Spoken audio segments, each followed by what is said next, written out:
لہذا معیار فقہ الاحوت کے موضوع پر خطاب کرنے کے لیے میں جناب مولانا محمد اسحاق ثاقب صاحب سے ملتمس ہوں کہ آپ اسٹیج پر تشریف لائیں اور معیار فقہ الاحوت پر روشنی ڈالتے ہوئے خطبہ استقبالیہ کے پیش کریں۔ جناب مولانا محمد اسحاق ثاقب صاحب، نعرہ تکبیر، نعرہ رسالت، نعرہ حیدری، حیدری، پیر نور بخشیہ، علماء نور بخشیہ، نعرہ حیدری۔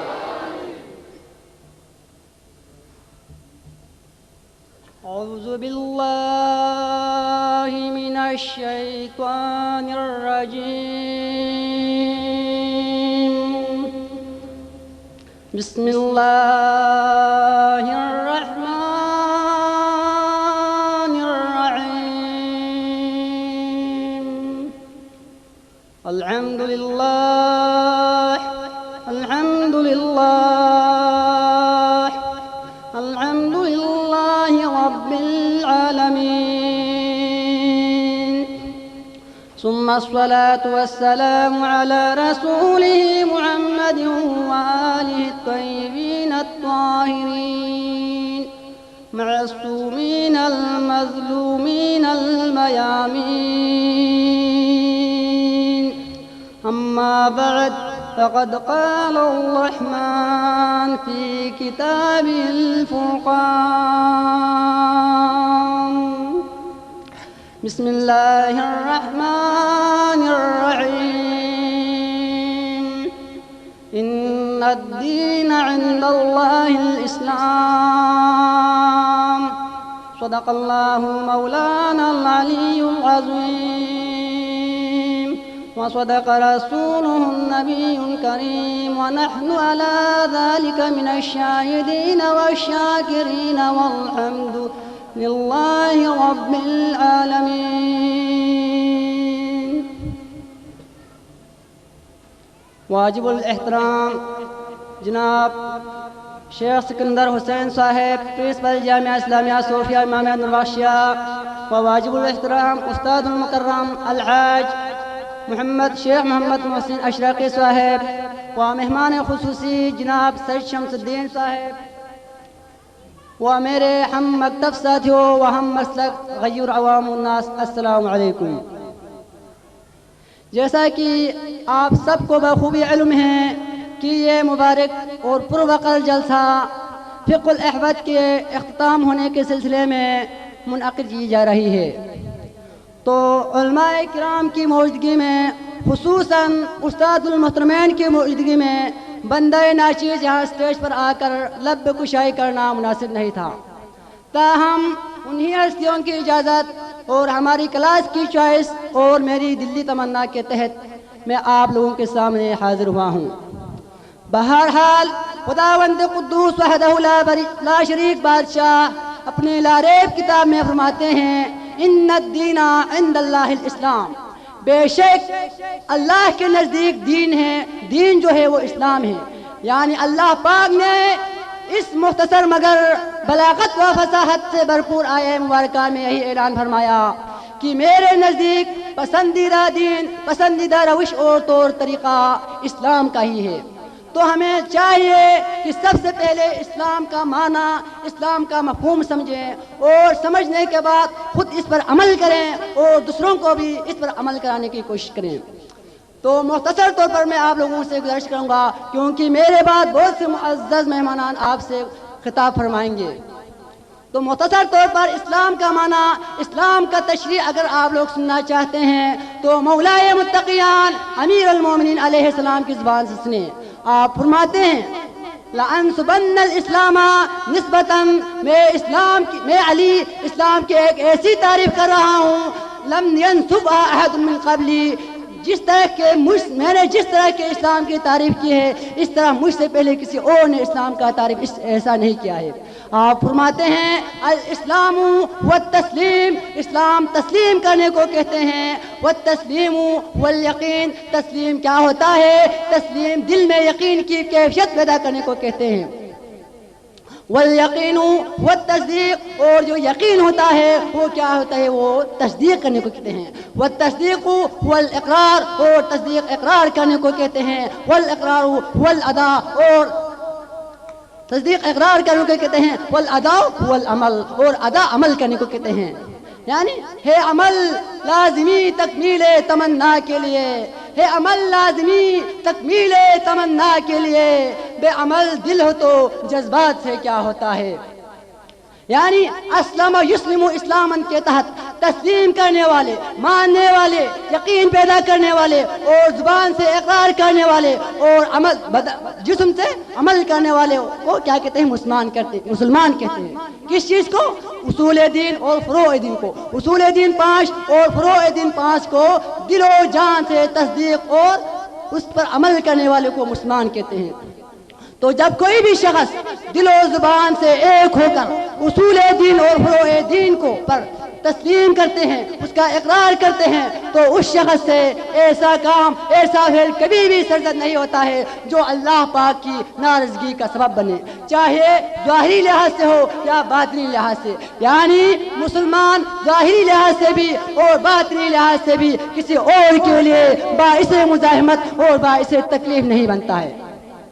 اسی لیے تو آقا نامدار محمد مصطفیٰ صلی اللہ علیہ وآلہ وسلم نے فرمایا، المسلم من سلم المسلمون بیدہ ولسانہ. مسلمان مجھ محمد کے نزدیک وہ ہے جس کے ہاتھوں سے اور جس کے زبان سے دوسرے مسلمان امن میں اور سلامت میں رہے.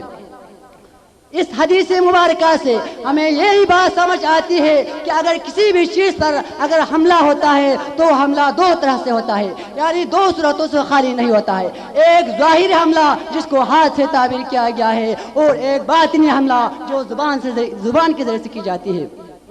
تو یہ ایک بدیہہ امر ہے، یہ سب کو سمجھ میں آنے والی چیز ہے کہ مثال کے طور پر میرا اور آپ کا کوئی دشمن ہمارے جسم پر اگر وار کرے، ہم سے مقابلہ کرنے کے لیے تیار ہو جائے، تو ہمارا خون اس سے کھول اٹھتا ہے یا نہیں اٹھتا ہے، اور ہم اس سے ہر طریقے سے، ہر زاویے سے مقابلہ کرنے کے لیے تیار ہو جاتا ہے.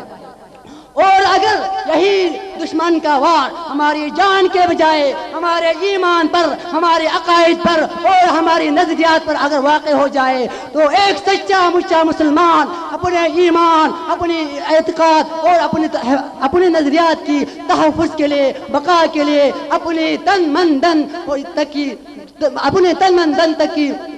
تک کو اپنے دین کے احیاء کے لیے قربان کرنے پر وہ تیار ہو جاتا ہے. یہاں تک کہ اپنی اولاد تک کی قربانی کو دین کی احیاء و بقا کے لیے پیش کرنے کو وہ ایک معمولی سی خدمت سمجھتا ہے. اس کے حرکات، اس کے خون میں جوش و حرکات کا ایک بے پناہ طوفان اٹھ کھڑا ہوتا ہے. اس کے جذبات میں ارتعاش پیدا ہوتا ہے، اور وہ دنیا کے تمام تکالیفوں سے وہ بے پرواہ ہو کر ہر وہ کام کرنے پر آمادہ تیار ہو جاتا ہے جس کا عقل تصور نہیں کر سکتا.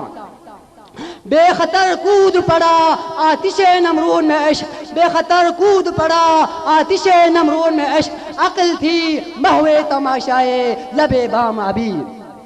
تو معزز سامعین کرام، میرا اصل موضوع سخن ہے فقہ الاحوط اور ہمارا کردار، مگر اس موضوع کے کچھ تقاضوں کو بھی بیان کرنا ہوتا ہے، اس لیے تمہیدی گفتگو میں تھوڑا سا وقت لے گا، کیونکہ یہ ہمارا شرعی ذمہ داری اور دینی فریضہ ہے کہ آپ لوگوں کو، سامعین کو وقتی تقاضا کے مطابق فقہ الاحوط کی تعلیمات آپ لوگوں کو پہنچا دوں. کیونکہ نبی اکرم صلی اللہ علیہ وسلم کا فرمان ہے کہ آپ نے فرمایا، نحن معاشرۃ الانبیاء امرنا بقدر عقولہم. ہم انبیاءوں کو، ہم رسولوں کو اللہ پاک نے اپنی امتوں کے حیثیت عقلی کے مطابق ان کو عمل کرانے کا اللہ نے ہمیں حکم دیا ہے. تو یہی ہم پر بھی یہی ہے. تو آپ لوگوں کو وقتی تقاضا کے مطابق آگاہ کرنا ہم اپنے آپ پر واجب اور فرض سمجھتے ہیں.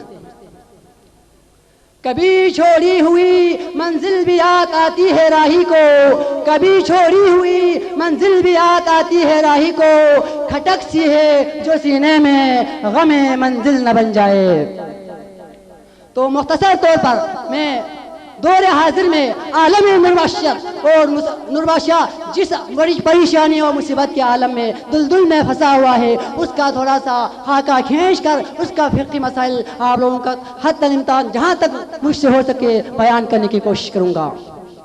تو سامعین اکرام، آج سے 5-6 سال قبل جامعہ اسلامیہ صوفیہ امامیہ نرباشیہ کے پرنسپل جناب شیخ سکندر حسین صاحب کی زیر نگرانی میں یہاں سے فارغ التحصیل علماء کرام نے ائمہ معصومین کی سیرت پر ایک ضخیم کتاب سیرہ معصومین، جس کو عالم اسلام کے 200 سے زائد معتبر کتابوں کے حوالے سے تالیف کی تھی۔ تو ان کا شکریہ ادا کرنے کے بجائے چند پسند عناصروں نے اور جاہلوں نے کتاب کے بعض نکات کو باعث فتنہ و باعث فساد قرار دے دیا، اور پوری کتاب کو جو کہ 150 سے زائد آیہ مبارکہ، 200 سے زائد احادیث مبارکہ اور تقریباً 400-450 اقوال ائمہ پر مشتمل تھی، پوری کتاب کو نعوذ باللہ من ذالک خرافات کا پلندہ قرار دے دیا۔ اور ہمارے 45 علماء نے بھی فقہ الاحوال کے پاک احکامات کو، تعلیمات کو پاؤں تلے رونتے ہوئے ایک غیر شرعی فتویٰ بنام شرعی فتویٰ صادر کیا۔ اسی پر بس نہیں کیا بلکہ دوسرے مذاہب سے بھی فتوے مانگے گئے، اور انہوں نے بھی ذات پر نہیں پر پوری عالم نرباشیت کی نظریات پر فتویٰ دے کر پورے عالم نرباشیت کو کفر کے ضد میں لا کھڑا کر دیا۔ میں اس مقام پر اپنے معزز سامعین اکرام کو دعوت غور و فکر دیتے ہوئے چند ایسے ناقابل تردید شواہد پیش کرتے ہیں جن کی روشنی میں آپ پر حقیقت کھل کر سامنے آ جائے گی۔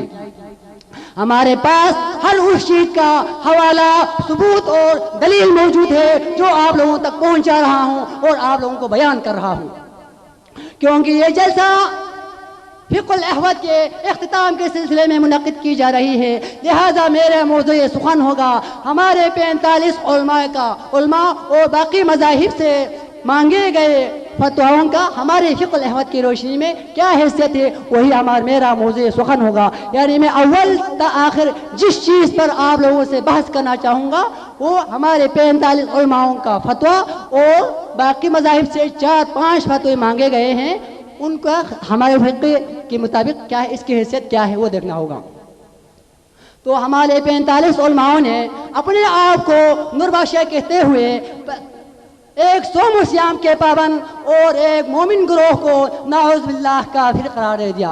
اگر آپ لوگ اس مسئلے کو ہمارے فقہ الاحوال کی روشنی میں اگر جاننا چاہتے ہیں تو شاہ سید علیہ الرحمہ نے پوری فقہ الاحوال کو 53 ابواب میں تقسیم کیا ہے، ان میں سے دوسرا باب، اور پوری فقہ کے بارے میں آپ کا چیلنج ہے، انا ابین شریعت المحمدیت کما کانت فی زمانہ من غیر زیادت و نقصان، میں محمد کی شریعت کو سیم ٹو سیم ہو وہی بیان کر رہا ہوں جو محمد کے دور میں رائج تھا، بغیر کمی اور بغیر زیادت کے۔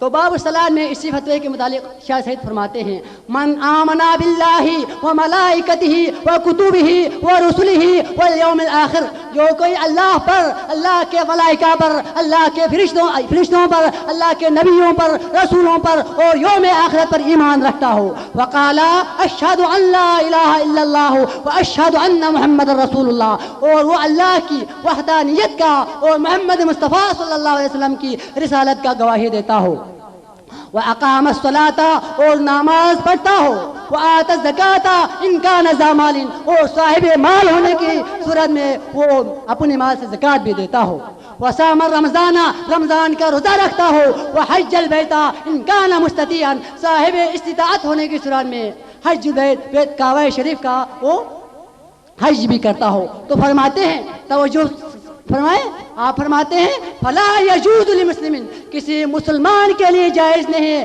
ان صفات کے خصوصیات شخص کو فلا یجوز لمسلم ان یکفرہ، لیکن اس کو کفر کا فتویٰ دینا جائز نہیں ہے۔ اگر کوئی قرار دے تو ناجائز کام کیا ہے، ولا یعلم حقیقتہ، اور وہ مفتی لوگ اس حقیقت عمل کو وہ جانتے نہیں ہیں وہ یزعم اور یہی گمان کرتے ہیں ان من لا یعتقدہ بے شک وہ شخص جس کا وہ خود لوگ عقیدہ رکھتے ہیں اگر دوسرا بھی وہی عقیدہ نہ رکھے تو فہو کافر یہ کافر ہے. اس طرح کا اگر کوئی فتویٰ دے تو شاہ سید فرماتے ہیں ان کے لیے ایک نام دے رہے ہیں آپ لوگ یاد رکھیں فَهَذِهِ عقیدت الجہال یہ جاہلوں کا عقیدہ ہے یہ لوگ جاہل ہیں.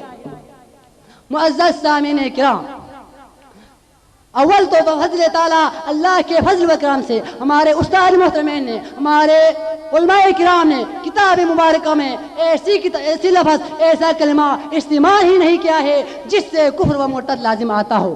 یہ ساری باتیں کہ نعوذ باللہ قرآن کا بعض حصہ حضرت علی پر نازل ہوا. اسلام دین نامکمل ہے اور تمام انبیاء کا علوم ناقص ہے. یہ ایسی باتیں ہیں یہ خود ان کا خود ساختہ ہے. ہماری کتاب میں ایسی باتیں اللہ کے فضل سے لکھا بھی نہیں ہے اور نہ ہم ان چیزوں کا عقیدہ رکھتے ہیں.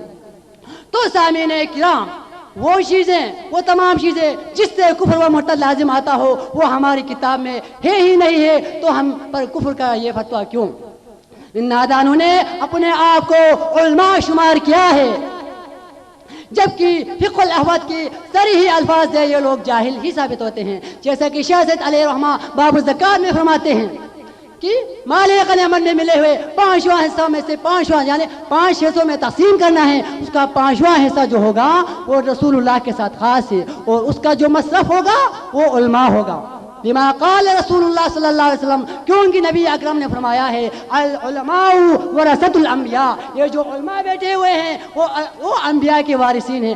آپ ان کو معمولی مت سمجھے یہ انبیاء کے وارثین ہیں. للجحال المتلوثة المترسمة المتشبعة ألسنتهم بالعلماء.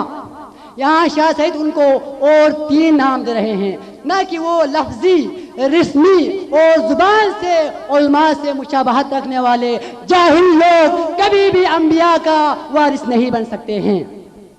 یہاں پہ شاہ سید علیہ تو ان لوگوں نے اللہ کے احکام کو اللہ کے حکم کو جو کہ فتویٰ دینے سے پہلے خوب تحقیق کرنا تھا خوب ریسرچ کرنا تھا رعایت نہ کر کے ایک کلمہ گو کو کفر و مرتد کا فتویٰ لگا کر ایک ناقابل بخشش جرم کا ارتکاب کیا ہے. ان بناوٹی اور رسمی علماء نے کیا ہے آپ لوگوں کو پتا ہے کہ اگر یہ لوگ ان لوگوں کو باقی تاریخ کی کتابیں تو بڑی دور کی بات ہمارے فقہ الاحواد پر ان کو مکمل عبور نہیں تھا. اگر ان کو ہمارے فقہ الاحواد پر اگر مکمل عبور ہوتا تو شاہ سید کا باب الوقوف فی الصدقات میں شاہ سید نے ایک ایسا عبارت لایا ہوا ہے جس سے آپ لوگوں کو کسی بھی شخص پر کفر کا فتویٰ دینے کا گنجائش نہیں ہے. آپ فرماتے ہیں وَلَوْ وَقَفَ عَلَى الْمُسْلِمِينَ اگر کوئی شخص اپنے مال کو مسلمانوں پر اگر وقف کرنا چاہیں تو شاہ سید فرماتے ہیں ان صرف الى من صلى متوجہا الى قبلہ اس شخص کو دے دو جو قبلے کی طرف توجہ کر کے نماز پڑھتے ہیں. معزز سامعین کرام شاہ سید علیہ رحمہ نور اللہ مرقدہ وعلی اللہ مقاموں کی وسعت ذہنی کو وسعت نظری کو ذرا دیکھیں کہ وہ شخص جو قبلے کی طرف منہ کر کے نماز پڑھتا ہے وہ مسلمان ہے. لیکن ان جاہلوں کی تنگ نظری کو ذرا دیکھیں کہ جس چیز کے بارے میں جس چیز کی حقیقت خود کو معلوم نہیں ہے اس کے بارے میں فتویٰ دے رہے ہیں. حالانکہ شاہ سید نے ڈانٹا تھا کہ باب العمل بالمعروف میں فرمایا تھا وَيَنبَغِي تم پر لازم بلکہ واجب ہے اللہ یشتریا یہ کہ تم لوگ دلیری مت کریں فتویٰ دینے میں عمل بالمعروف کرنے میں فیما ان چیزوں میں لا یعرف حقیقتہ بالیقین جس کا حقیقت یقین کے ساتھ آپ لوگوں کو معلوم نہ ہو اس کے بارے میں فتویٰ دینے سے دلیری نہ کریں. لیکن انہوں نے اس کا رعایت نہ کرتے ہوئے ایک ناقابل بیان اور ناقابل برداشت جرم کا ارتکاب کیا ہے. اسی لیے تو نبی اکرم صلی اللہ علیہ وآلہ وسلم نے فرمایا یہ حدیث اگر آپ لوگوں کو حوالہ چاہے ہوتے تو تفسیر نور الثقلین جلد نمبر 2 صفحہ نمبر 26 پر اور تفسیر نمونہ جلد نمبر 4 اور صفحہ نمبر 95 پر آیا ہوا ہے. قال رسول اللہ صلی اللہ علیہ وآلہ وسلم رسول اکرم صلی اللہ علیہ وسلم نے ارشاد فرمایا من افتى بغیر علم جو کوئی بغیر علم کے بغیر حقیقت شناسی کے دوسروں پر اگر فتویٰ دے تو